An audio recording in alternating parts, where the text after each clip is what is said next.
The time is 12:45 a.m. and I arrived my NYSC camp about an hour ago in Osun State, in Osogbo. Came here from Abuja. Nobody told me how bad the journey was going to be. First of all, I was looking for a vehicle from Abuja to Osun State. Tried different parks, went around Tako looking for a vehicle coming straight to Osogbo. Couldn't find one. It didn't occur to me even that Ilesha was in Osun State. Didn't know anywhere in Osun State. Never been to the west before. So NYSC does to you. And then I booked Peace Mass Transit. And probably anybody who has used that transport company before would probably have bad reviews about them. But it was my first time ever. Didn't know anything. First of all, they said I was supposed to go through Ibadan. I was supposed to take an Ibadan ticket, and then before getting to Ibadan or from Ibadan, I was going to stop and then find my way back to my camp. And to be easy peasy, I shouldn't worry. I should just buy the Ibadan ticket, which I bought. Then this morning, went to the park. Put my name on the manifest. They said I should come before 7. Bus would leave by 7.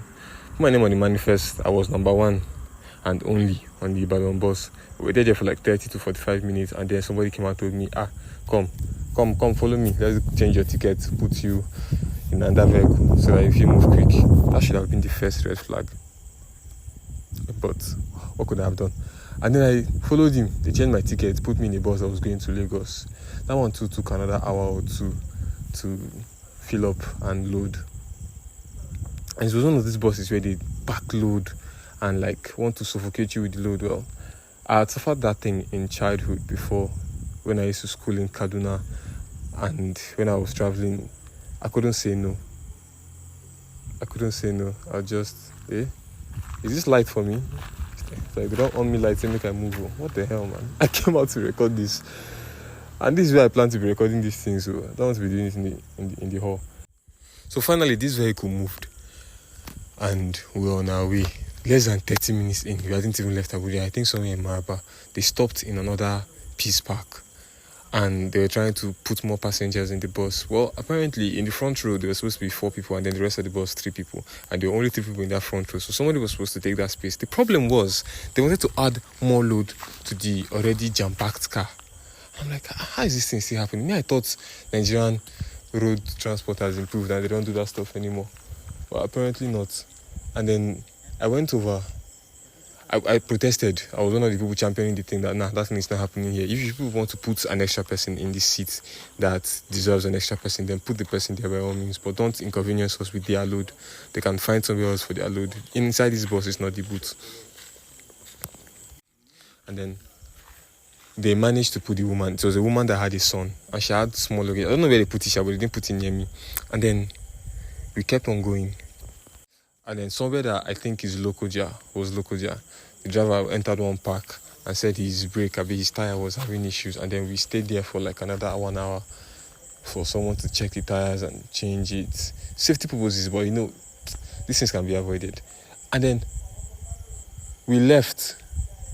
Remember, this bus is going to Lagos. I am going to Osogbo to be precise. In fact, Ide to be precise. And then this bus stops somewhere to buy fuel.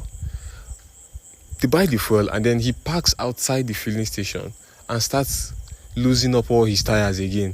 I don't know where this is, but I think it was already in Osun State or in Ondo State, somewhere in Ondo State. And this took a lot of time. People were at home, calling me, sisters were calling me, worried about me. And then I saw another vehicle loading Osogbo. I'm like, should I just not leave this one and take this one to Osogbo? Which I did. All of this happened I left my house around 6 a.m., 6:30 a.m. in the morning. By the time I got this bus to Osogbo, it was already 8:30 p.m. It was already 8:30 p.m. And then this one took like 2 to 3 hours. Let me just round it up to 2 hours to get to leave that filling station where the other bus was to get to Osogbo. And then when he got to Osogbo, is where it got funny. The whole place was empty. And all I could say was one bike man that approached me. Immediately the bus dropped me. And I told him where I was going to, NYSC camp. Do you know where it is in Ede? And he said, yeah, you can take me there. Thank God. So finally I'm on a vehicle to my last bus stop. How much? My man told me 6 grand. This nigga told me 6,000. I just laughed. I took my load to one Mishai because I hadn't eaten. In fact, my sister was telling me to eat when this car stopped and started losing his tire after that filling station, but I didn't plan to do that. I was like, food is not my main problem now. Let me manage the money I have and just reach where I'm going to. Maybe when I get here, I'll eat. So she was like, Mommy will be closed by now. Where do you want to eat? Find something to eat. I eat Coke or eat bread or whatever. And I said no. Omo, I regretted it too. My body went into ketosis. But then I saw that Mishai. And when the guy told me 6,000, I just laughed and took my bag to the Mishai and ordered 2 Indomie and 2 eggs. Let me eat and calm myself first. And then I now saw some JTF guys that had a checkpoint at that roundabout in Oshobo. And then I went over to them to tell them, look, I'm a copper and I'm going to my camp in Ide. So how do I get there? And so they're telling me different alternatives. Go to the other side of the road. If you see a bus, they will take you to so park, and then from this park you can now find another vehicle to. I'm like, well, this bike man said he will take me straight there for 6 grand. I said, well, what about bike? He said, if you see bike, but last, at least 5,000 that they will take. Then it occurred to me that this guy wasn't trying to rip me, or even if he was just taking advantage of the situation. I'm new in the town, and it's night, and he's probably my only option. So leverage, right? And then, so I went to finish my food at the Mishai, which is, as in the PTSD now that I'm experiencing from that Indomie and egg. I know exactly what I'm not going to eat while I'm here.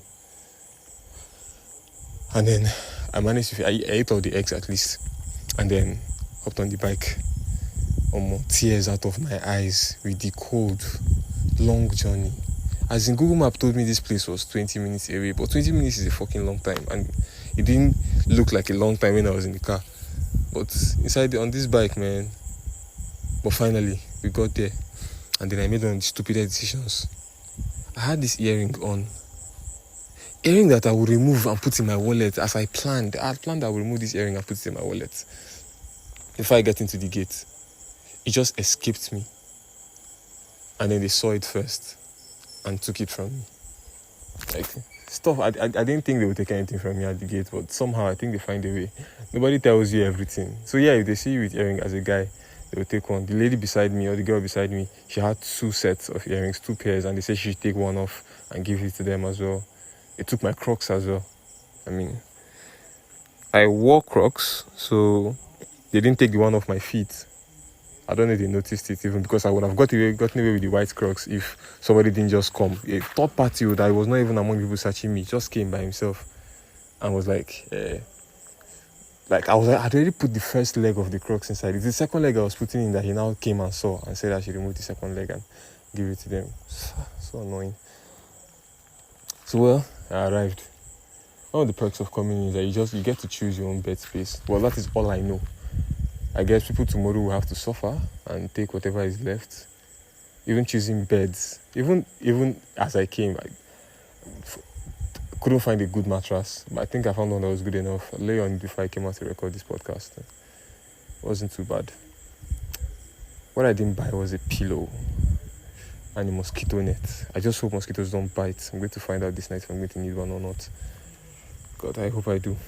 I hope I don't. What am I saying? I hope I don't need a mosquito net. And thank God I ate too. Hunger will finish my life. There's nothing to buy. This is the perfect place if you don't want to spend. Well, okay, I don't know yet, because this is a barren day.